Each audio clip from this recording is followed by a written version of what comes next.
नमस्कार, चार बड़ी खबरों में आपका स्वागत है। मैं हूं आपके साथ तरुणा। आज की पहली बड़ी खबर, महराजगंज में निषाद पार्टी के राष्ट्रीय अध्यक्ष और कैबिनेट मंत्री संजय निषाद को जिम्मेदार बताकर पार्टी के पूर्व प्रदेश सचिव ने खुदकुशी कर ली। दूसरी खबर, दिल्ली में यमुना नदी की सफाई एक बार फिर शुरू हो गई है। दिल्ली के उपराज्यपाल वीके सक्सेना के कार्यकाल ने बताया कि यमुना की सफाई को लेकर एक 4 स्तरीय रणनीति तैयार की गई है। वहीं तीसरी खबर, दिल्ली विधानसभा चुनाव रिजल्ट के 12 दिन बाद 20 फरवरी को नए मुख्यमंत्री रामलीला मैदान में शपथ लेंगे। हालांकि भाजपा ने अब तक सीएम फेस तय नहीं किया है। पार्टी विधायक दल की बैठक 19 फरवरी को बुलाई गई है। चौथी खबर, मंडला सांसद फग्गन सिंह कुलस्ते इन दिनों अपने ही प्रशासन से खासे नाराज दिख रहे हैं।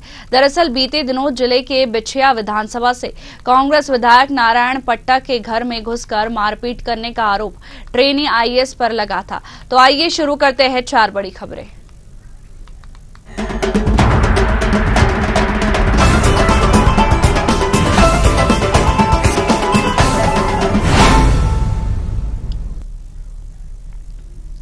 महराजगंज में निषाद पार्टी के राष्ट्रीय अध्यक्ष और कैबिनेट मंत्री संजय निषाद को जिम्मेदार बताकर पार्टी के पूर्व प्रदेश सचिव ने खुदकुशी कर ली है।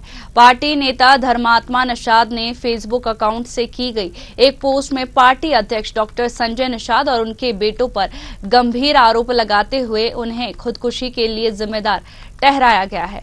धर्मात्मा निषाद ने फेसबुक पर लिखा कि ये आखिरी संदेश है। आज बहुत कुछ सोचने समझने के बाद मैंने ये फैसला लिया है कि यह दुनिया मेरे किसी काम की नहीं है। अपनी क्षमता के हिसाब से जितने लोगों की मदद कर सकता था उतने करने का प्रयास किया है। कई बार तो अपनी क्षमता के ऊपर भी जाकर लोगों की मदद की है, जिसके कारण मेरे हजारों राजनीतिक और सामाजिक दुश्मन बने। फिर भी मैंने समाज के शोषित, वंचित और निर्बलों की आवाज को बुलंद करने का काम लगातार जारी रखा। निषाद पार्टी पदाधिकारी धर्मात्मा निषाद आत्महत्या कांड पर डॉक्टर संजय निषाद के खिलाफ विरोध प्रदर्शन किया जा रहा है। धर्मात्मा निषाद को न्याय मिलना चाहिए। बता दें कि सुसाइड नोट में मंत्री पर गंभीर आरोप लगाए गए हैं। वहीं खुदकुशी के लिए जिम्मेदार भी ठहराया गया है। आपको बता दें कि निषाद पार्टी के अध्यक्ष भी थे डॉक्टर निषाद। धर्मात्मा निषाद हत्याकांड, आपको बता दें कि निषाद पार्टी के राष्ट्रीय अध्यक्ष और कैबिनेट मंत्री संजय निषाद को जिम्मेदार बताकर पार्टी के पूर्व प्रदेश सचिव ने खुदकुशी कर ली। वहीं पार्टी नेता धर्मात्मा निषाद ने फेसबुक अकाउंट से की गई एक पोस्ट में भी पार्टी अध्यक्ष डॉक्टर संजय निषाद और उनके बेटों पर गंभीर आरोप लगाते हुए उन्हें खुदकुशी के लिए जिम्मेदार ठहराया गया है। वहीं आपको बता दें कि इसको लेकर अब विरोध प्रदर्शन भी किया जा रहा है और धर्मात्मा निषाद ने फेसबुक पर लिखा है कि यह आखिरी संदेश है। आज बहुत कुछ सोचने समझने के बाद मैंने ये फैसला लिया है और काफी कुछ उन्होंने किया राजनीति में, पर उनका सहयोग नहीं किया गया है। वहीं दुनिया मेरे किसी काम की नहीं है। अपनी क्षमता के हिसाब से जितने लोगों की मदद कर सकता था उतना करने का प्रयास किया और कई बार तो अपनी क्षमता के ऊपर भी जाकर लोगों की मदद की, जिसके कारण मेरे हजारों राजनीतिक और सामाजिक दुश्मन भी बने। फिर भी मैंने समाज के शोषित, वंचित और निर्बलों की आवाज को बुलंद करने का लगातार काम किया है। वहीं आपको बता दें कि सुसाइड नोट भी लिखा है। साथ ही राजनीतिक पार्टियों का भी उनको समर्थन नहीं मिला है। उन्होंने कई काम किए हैं शोषित, वंचित लोगों के लिए। वहीं निषाद पार्टी के राष्ट्रीय अध्यक्ष और कैबिनेट मंत्री संजय निषाद को जिम्मेदार बताकर पार्टी के पूर्व प्रदेश सचिव ने खुदकुशी कर ली है। बता दें कि पार्टी नेता धर्मात्मा निषाद ने फेसबुक अकाउंट से की गई एक पोस्ट में भी पार्टी अध्यक्ष डॉक्टर संजय निषाद और उनके बेटों पर गंभीर आरोप लगाते हुए उन्हें खुदकुशी के लिए जिम्मेदार ठहराया गया है। वहीं इस खबर पर ज्यादा जानकारी के लिए हमारे साथ लखनऊ से ब्यूरो हेड प्रशांत राव जुड़ गए हैं। प्रशांत, निषाद पार्टी के राष्ट्रीय अध्यक्ष और कैबिनेट मंत्री संजय निषाद को जिम्मेदार बताकर पार्टी के पूर्व प्रदेश सचिव ने खुदकुशी कर ली है। क्या है पूरा मामला? और बिल्कुल तरुणा, ये देखिए महाराजगंज का मामला है जहां पर जो निषाद पार्टी के जो नेता थे धर्मात्मा निषाद, उन्होंने आत्महत्या कर ली और इसका आरोप जो है निषाद पार्टी के राष्ट्रीय अध्यक्ष डॉक्टर संजय निषाद, इनके बेटे प्रवीण निषाद और जयप्रकाश निषाद के ऊपर लगाया है और ये कहा है कि जो आत्महत्या का कारण है वो समाज को धोखा देना है, और इसके साथ ही धर्मात्मा निषाद के ऊपर कई मुकदमे जो है इनके पूर्व सांसद बेटे प्रवीण निषाद के इशारे पर लगाए गए हैं, जिससे वो लगातार जो क्षुब्ध चल रहा था, यानी कि जो मन में कुंठित था। लेकिन 10 वर्षों से लगातार वो निषाद समाज के लिए काम कर रहा था, इसी नाते से वो निषाद पार्टी में जुड़कर भी यहाँ पर अपनी जिम्मेदारियों का निर्वहन किया है। लेकिन डॉक्टर संजय निषाद और उनके बेटों ने उसके साथ कुठाराघात किया है। इसी बात से वो क्षुब्ध होकर जो है आत्महत्या करने को मजबूर हो रहा है। उसने अपने फेसबुक पर भी लिखा है कि मन करता है कि मैं डॉक्टर संजय निषाद और उनके बेटों की हत्या कर दूं, लेकिन ऐसा नहीं कर सकता हूं, इसलिए मैं आत्महत्या कर रहा हूं। बहुत बड़ा प्रश्न चिन्ह है कैबिनेट मंत्री डॉक्टर संजय निषाद के ऊपर, और कल इस बात को लेकर डॉक्टर संजय निषाद ने एक सफाई भी दी थी। हालांकि एक सबसे महत्वपूर्ण बात थी कि संजय निषाद जो है कागज पर जो लिखा था उसको पढ़ रहे थे। अगर उनके बयान को देखा जाए, उस वीडियो को देखा जाए, तो निश्चित तौर से कोई व्यक्ति है जो उनको ये समझाने का काम कर रहा था कि इस मामले पर क्या बोलना है।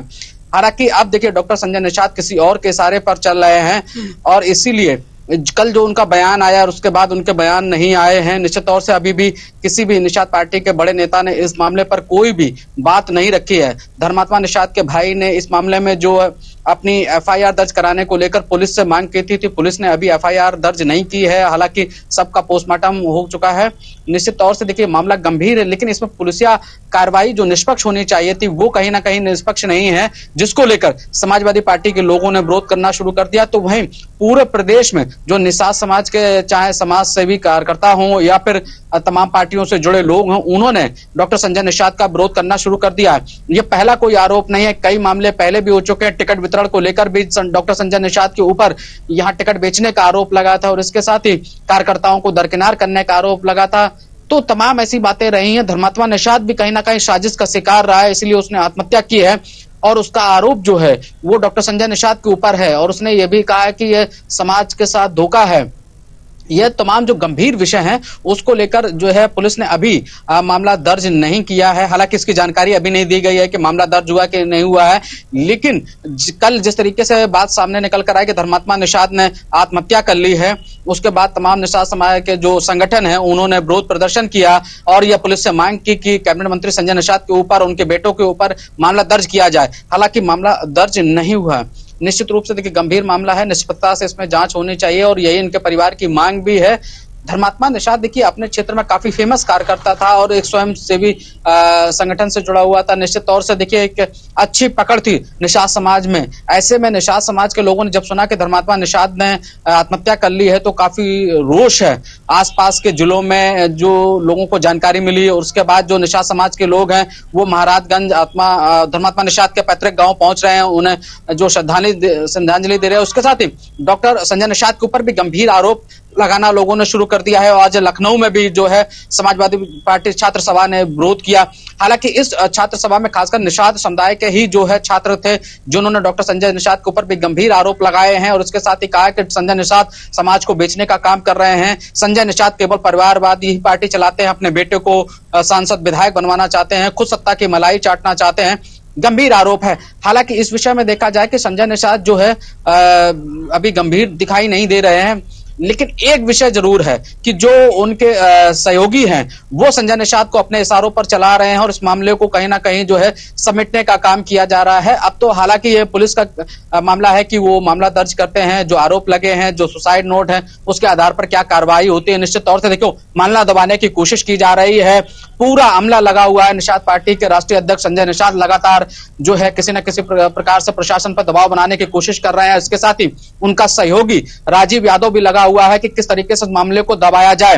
हालांकि ये वही राजीव यादव है जो कार्यकर्ताओं का लगातार शोषण कर रहा है। कई बार कार्यकर्ताओं ने राजीव यादव के ऊपर भी आरोप लगाए हैं कि वो जो है संजय निषाद से मिलने नहीं देता है। तो ऐसे में जो उसका काम है राजीव यादव का, तो वो यही है कि समाज के जो प्रतिष्ठित लोग रहे हैं निषाद समाज के, उनको डॉक्टर संजय निषाद से ना मिलने देना है, या फिर इस तरीके के जो कार्यकर्ता जो निषाद पार्टी के लिए मेहनत से काम कर रहे हैं उनको किस प्रकार से दरकिनार किया जाए। तो ऐसे में मंत्री के कानों को भरना और मंत्री को बरगलाना, यह जो है राजीव यादव का भी काम है। निश्चित तौर से देखिए इस मामले में कहीं ना कहीं राजीव यादव ये मामला समेटने की कोशिश कर रहा है, प्रशासन पर किसी प्रकार से जो है दबाव बनाने की कोशिश की जा रही है। वहीं कैबिनेट मंत्री संजय निषाद भी लगे हुए हैं कि कैसे इस मामले को दबाया जाए, लेकिन ये मामला अब दबता हुआ नजर नहीं आ रहा है। पूरे प्रदेश में निषाद समुदाय के जो लोग हैं वो विरोध प्रदर्शन करने उतर आए हैं और ये मामला अब गर्म होता ही जा रहा है अभी, क्योंकि मामला दर्ज नहीं किया गया है। हो सकता है ये मामला राजनीतिक रूप से और यहाँ पर तूल पकड़ेगा, क्योंकि कल से ही विधानसभा सत्र शुरू हो रहा है, तो निश्चित तौर से विधानसभा में ये मामला गूंजेगा, क्योंकि जिस तरीके से अभी संजय निषाद के ऊपर मामला दर्ज नहीं किया गया है, यह पुलिस के लिए भी प्रश्न चिन्ह है और उत्तर प्रदेश की प्रशासनिक कार्रवाई के ऊपर भी प्रश्न चिन्ह है। इसलिए विपक्ष जो है सदन में योगी सरकार को और इसके साथ ही निषाद पार्टी को घेरने का काम करेगा। जी प्रशांत, आपसे आगे भी अपडेट लेते रहेंगे। फिलहाल तमाम जानकारियों के लिए आपका बहुत बहुत शुक्रिया।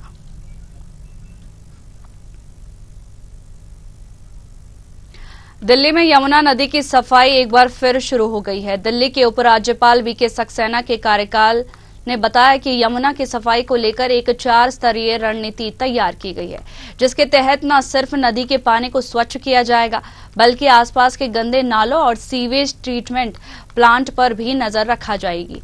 फिलहाल यमुना नदी को साफ करने के लिए बड़ी बड़ी मशीनें पानी में उतर गई है, पर इस सवाल उठने लगा है कि उपराज्यपाल को इतनी जल्दी क्या थी। जब दिल्ली की नई सरकार बनने ही वाली थी तो उसका इंतजार क्यों नहीं किया।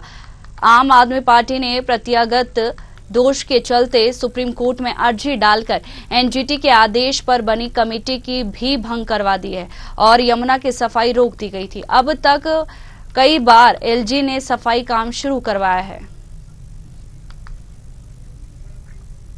बता दें कि यमुना नदी को लेकर सियासत शुरू हो गई है और यमुना नदी में बड़ी बड़ी मशीनें काम करने के लिए उतर गई है और वहीं जो पीएम मोदी ने चुनाव से पहले वादा किया था कि यमुना की सफाई करवाएंगे, उसके लिए बड़ी बड़ी मशीनें यमुना में उतर गई है और यमुना नदी में सफाई का काम शुरू हो गया है। वहीं इसी को लेकर आपको बता दें कि जो एलजी है उन्होंने कहा था कि जो वादे किए हैं वो पूरे किए जा रहे हैं और उन पर एक आरोप ये भी लग रहा है कि अभी तक सीएम फेस को लेकर चर्चा नहीं हुई है, तो उससे पहले ये यमुना की सफाई क्यों, इसी को लेकर रणनीति गरमा गई है। वहीं आपको बता दें कि यमुना की सफाई को लेकर एक बार 4 स्तरीय रणनीति तैयार की गई, जिसके तहत न सिर्फ नदी के पानी को स्वच्छ किया जाएगा बल्कि आसपास के गंदे नालों और सीवेज ट्रीटमेंट प्लांट पर भी नजर रखी जाएगी। फिलहाल आपको बता दें कि यमुना नदी को साफ करने के लिए बड़ी बड़ी मशीनें पानी में उतर गई है, पर सवाल ये भी उठता है कि राज्यपाल को इतनी जल्दी क्या थी। जब दिल्ली की नई सरकार बनने ही वाली थी तो उसका इंतजार क्यों नहीं किया। आम आदमी पार्टी ने प्रतिक्रियागत दोष के चलते सुप्रीम कोर्ट में अर्जी डालकर एनजीटी के आदेश पर बनी कमेटी को ही भंग करवा दिया है और आपको बता दें कि यमुना की सफाई रोक दी गई थी। अब एक बार फिर एलजी ने सफाई काम शुरू करवा दिया है। वहीं आपको बता दें कि यमुना की सफाई के लिए बड़ी बड़ी मशीनें उतर गई है और यमुना सफाई का कार्य शुरू हो गया है। वहीं आपको बता दें कि एलजी ने पीएम मोदी की तारीफ की है और कहा है कि जो वादा किया था वो पूरा किया है। वहीं इसी को लेकर अब रणनीति काफी 4 स्तरीय रणनीति बनाई गई है और ये भी कहा गया है कि 3 साल में निर्मल पानी हो जाएगा और जो पानी है वो पूरी तरह से साफ हो जाएगा। जो गंदा पानी है यमुना का वो पूरे तरीके से, जो झाग देखे जाते हैं यमुना के अंदर, वो साफ हो जाएंगे। बता दें कि यमुना सफाई के लिए जो मशीनें हैं वो उतर गई है और एक बार फिर से यमुना नदी की सफाई का काम शुरू हो गया है। वहीं एलजी सक्सेना ने कहा है कि 4 स्तरीय रणनीति तैयार की गई है और इसी के चलते नदी के पानी को स्वच्छ किया जाएगा। बता दें कि गंदे नाले और सीवेज ट्रीटमेंट प्लांट पर भी नजर रखी जाएगी।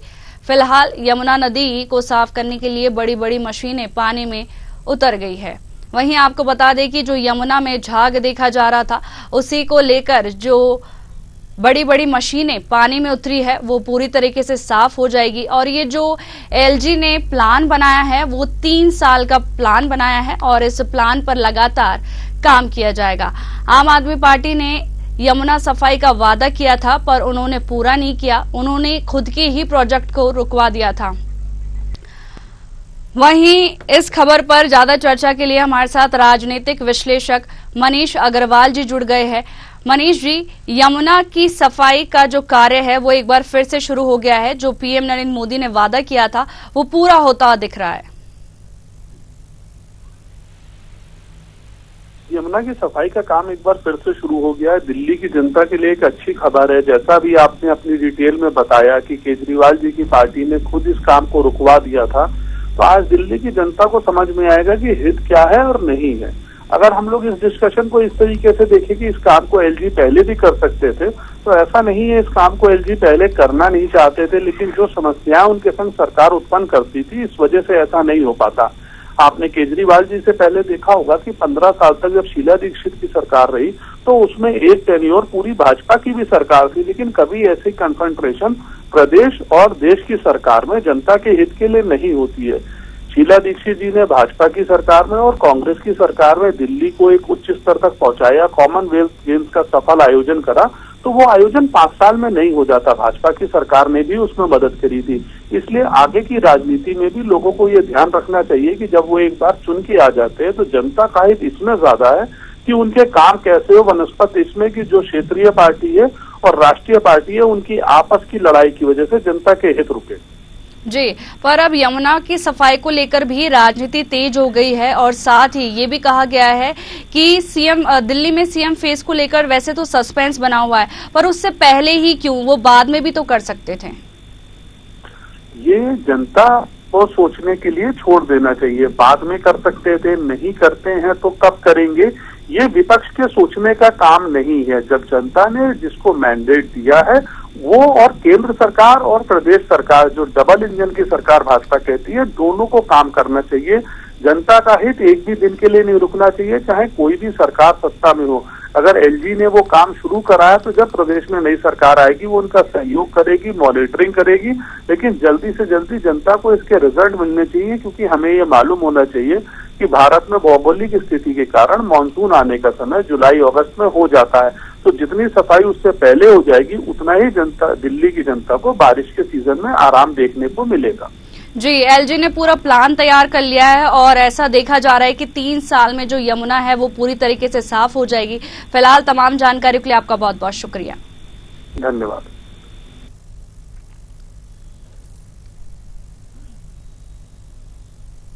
दिल्ली विधानसभा चुनाव रिजल्ट के 12 दिन बाद 20 फरवरी को नए मुख्यमंत्री रामलीला मैदान में शपथ लेंगे। हालांकि भाजपा ने अब तक सीएम फेस तय नहीं किया है। पार्टी विधायक दल की बैठक 19 फरवरी को बुलाई गई, जिसमें सीएम की घोषणा होगी। इससे पहले 16 फरवरी शाम को खबर आई कि 17 फरवरी यानी आज विधायक दल की बैठक होगी और 18 फरवरी को शपथ ग्रहण समारोह होगा। हालांकि कुछ देर बाद इस 2 दिन के लिए टाल दिया गया है। इसकी वजह नहीं बताई गई है। भाजपा सूत्रों के मुताबिक शपथ ग्रहण कार्यक्रम दिल्ली के रामलीला मैदान में होगा। इसमें प्रधानमंत्री मोदी, केंद्रीय मंत्री, भाजपा और एनडीए शासित 20 राज्यों के मुख्यमंत्री और डिप्टी सीएम शामिल होंगे। इसके अलावा उद्योगपति, फिल्म स्टार, क्रिकेट खिलाड़ी, साधु संत और राजनयिक भी आएंगे। बता दें कि यमुना की सफाई के वहीं आपको बता दें कि शपथ जो सीएम फेस को लेकर लगातार सस्पेंस बना हुआ है और उसी को लेकर आज विधायक दल की बैठक होनी थी, पर वो बैठक आज नहीं होकर वो टाल दी गई है।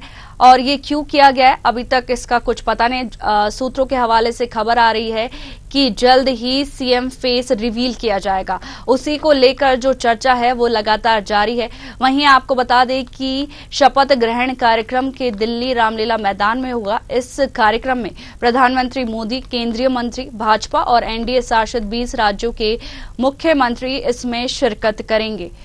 वहीं आपको बता दें कि लगातार सीएम फेस को लेकर अटकलें जारी हैं। दिल्ली विधानसभा चुनाव रिजल्ट के 12 दिन बाद अब 20 फरवरी को नए मुख्यमंत्री रामलीला मैदान में शपथ लेंगे। वहीं उसी को लेकर चर्चाएं तेज हो गई है। भाजपा ने अब तक सीएम फेस तय नहीं किया है और पार्टी विधायक दल की बैठक 19 फरवरी को बुलाई गई है, जिसमें सीएम की घोषणा होगी। वहीं आपको बता दें कि इससे पहले 16 फरवरी शाम को खबर आई थी कि 17 फरवरी यानी आज विधायक दल की बैठक होगी, पर ये जो विधायक दल की बैठक है वो टाल दी गई है। पर ये अभी तक अज्ञात है कि क्यों जो बैठक है वो टाली गई है। वहीं आपको बता दें कि सूत्रों के हवाले से खबर आ रही है कि जो शपथ ग्रहण है वो रामलीला मैदान में होगा। इसमें प्रधानमंत्री मोदी, केंद्रीय मंत्री, भाजपा और एनडीए शासित। वहीं आपको बता दें कि भाजपा ने 15/9 का फॉर्मूला इस बार दिया है और जो उनके विधायक होंगे उसी में से कोई सीएम होगा। वहीं इस पर ज्यादा चर्चा के लिए हमारे साथ वरिष्ठ पत्रकार एएल द्विवेदी जो जुड़ गए। एएल जी, आपका बहुत बहुत स्वागत है न्यूज आवर पर। जैसे कि देखा जा रहा है कि आज पार्टी विधायक दिल्ली में सीएम फेस को लेकर सस्पेंस जारी है और उसी को लेकर पार्टी विधायकों की आज बैठक होनी थी। आज शाम को बैठक होनी थी, पर जो वो बैठक है वो टाल दी क्यों गई है, आखिर वजह क्या है? देखिए, कहीं ना कहीं जो एक दिल्ली में चुनाव संपन्न हुए हैं, इसमें सभी से राय शुमारी और मंथन का दौर लगातार जारी है। अब लेकिन उपयुक्त कैंडिडेट दिल्ली के लिए नहीं मिलने के कारण सभी विधायकों से लगातार चर्चा की, कहीं विधायक दल की जो बैठक थी उसको भी स्थगित किया गया है। मुझे ऐसा लगता है कुछ अंदर ही के आसपास शायद विधायक दल की बैठक भी हो जाएगी और मुख्यमंत्री पद के लिए जो उनके चयन की प्रक्रिया है वो भी पूर्ण कर ली जाएगी। जी, ये भी देखा जा रहा है कि जो भाजपा ने 15/9 का फॉर्मूला दिया है और जो उनके विधायक होंगे उसमें से ही सीएम फेस कोई होगा। निश्चित तौर पर देखिए, जो मुझे ऐसा लगता है कि कोई नए चेहरे को सामने लाने के लिए बीजेपी लगातार चर्चा और मंथन लगातार कर रही है और जो लोग मुझे लगता है जो रह जाएंगे और जो काफी वरिष्ठ हैं, वरिष्ठ भाजपा नेता हैं, उनको कहीं ना कहीं मंत्रिमंडल में जगह दी जाएगी। तो जो लोग रह जाएंगे, चाहे वो महिला नेतृत्व हो चाहे अन्य नेतृत्व हो, उनको कहीं ना कहीं चुनाव के मद्देनजर जिस प्रकार चुनाव हुआ है तो वरिष्ठता के आधार पर उनको मंत्रिमंडल में कहीं ना कहीं मंत्री पद की शपथ उनको दिलाई जाएगी। जी, वैसे तो दिल्ली के सीएम फेस में कई नाम चर्चा में है, चाहे वो प्रवेश वर्मा हो या रेखा गुप्ता हो। तो क्या रेखा गुप्ता को दिल्ली का सीएम बनाया जा सकता है? देखिए, ये तो कयास लगाने की बात है। सूत्रों द्वारा खबर है बहुत से लोग ऐसे हैं जिन लोग कहीं ना कहीं वरिष्ठ हैं, लेकिन आपने देखा होगा जिस प्रकार से मध्य प्रदेश में, छत्तीसगढ़ में और राजस्थान में भारतीय जनता पार्टी ने एक नया फॉर्मूला लगाते हुए नए लोगों को मौका और उसी फॉर्मूले को मुझे लगता है देखते हुए दिल्ली के लिए भी कहीं ना कहीं इस प्रकार से चयन किया जाएगा और मुझे लगता है कोई नए व्यक्ति को उम्मीदवारी मिल सकती है। हाँ, जो ये नाम आप बता रहे हैं, रेखा गुप्ता है, प्रवेश वर्मा है, निश्चित तौर पर ये वरिष्ठ लोग हैं। तो अगर इन लोगों का चयन मुख्यमंत्री के दौड़ में नहीं होता है तो इनको मंत्रिमंडल में कहीं ना कहीं जगह दी जाएगी। जी, तमाम जानकारी के लिए आपका बहुत बहुत शुक्रिया।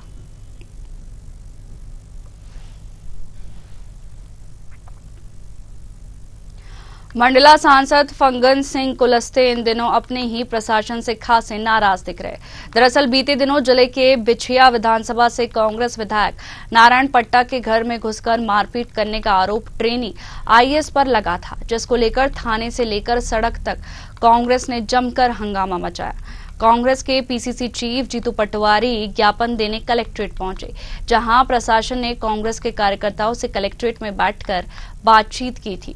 मंडला सांसद इस बैठक की तस्वीरें देखकर विफर पड़े हैं। उनका कहना है कि कलेक्टर सभी का ज्ञापन गेट पर लेते हैं, लेकिन उनसे गोलमेज हॉल में बैठाकर ज्ञापन लिया, जो गलत है। पूरे मामले पर जब मीडिया ने सांसद कुलस्ते से बात की तो उन्होंने कहा कि मंडला के इतिहास में कभी ऐसा नहीं हुआ कि विपक्ष के नेता कलेक्ट्रेट में बैठकर दबाव बनाए और कलेक्टर बैठकर सुने। वहीं कांग्रेस के लोग गलती करते हैं, फिर उसे छिपाने के लिए प्रशासन पर दबाव बनाते, ये ठीक नहीं है। दबाव बना रहे हैं। सरकार भारतीय जनता पार्टी का है, हमने कोई अपराध नहीं किया। मान लो कोई अगर अधिकारी गलत काम करता है तो उस पर कार्रवाई होना चाहिए, मैंने यही कहा है। हमें उसमें कोई वो नहीं है, परंतु जिस प्रकार का कृत्य कांग्रेस के प्रदेश अध्यक्ष ने किया है कि कलेक्ट्रेट में बैठ करके अधिकारियों पर दबाव बनाए और अधिकारी हमारे सुने, ऐसा कभी हुआ नहीं है मंडला के इतिहास में।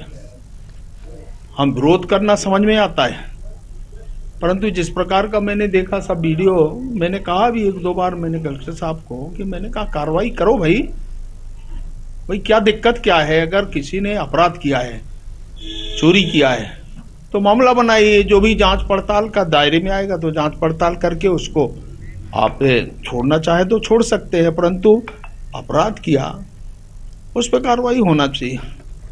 ज्यादा जानकारी के लिए हमारे साथ मंडला से संवाददाता अखिलेश अग्रवाल जुड़ गए हैं। अखिलेश, इन दिनों जो सांसद है, इन दिनों अपने ही प्रशासन से खासे नाराज दिख रहे हैं, आखिर वजह क्या है?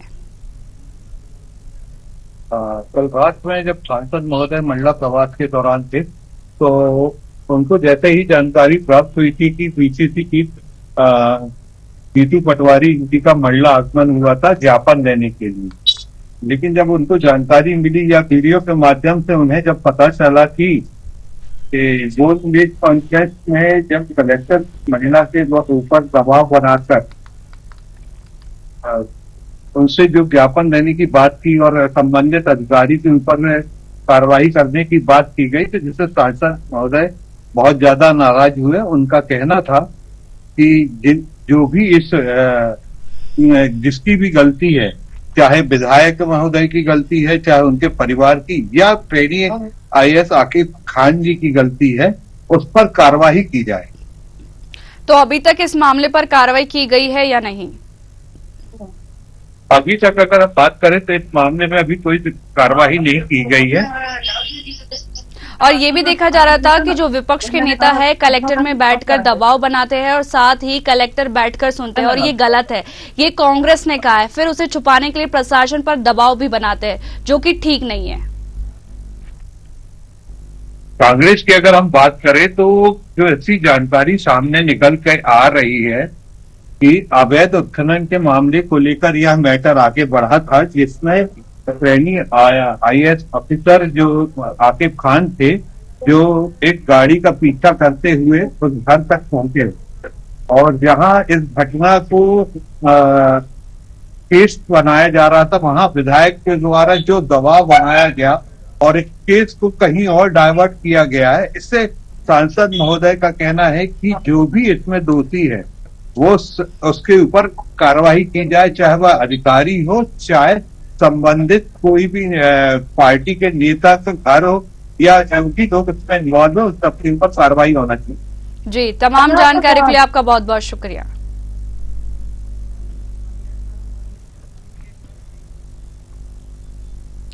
फिलहाल 4 बड़ी खबरों में इतना ही। बने रहिए न्यूज़ आवर के साथ। नमस्कार।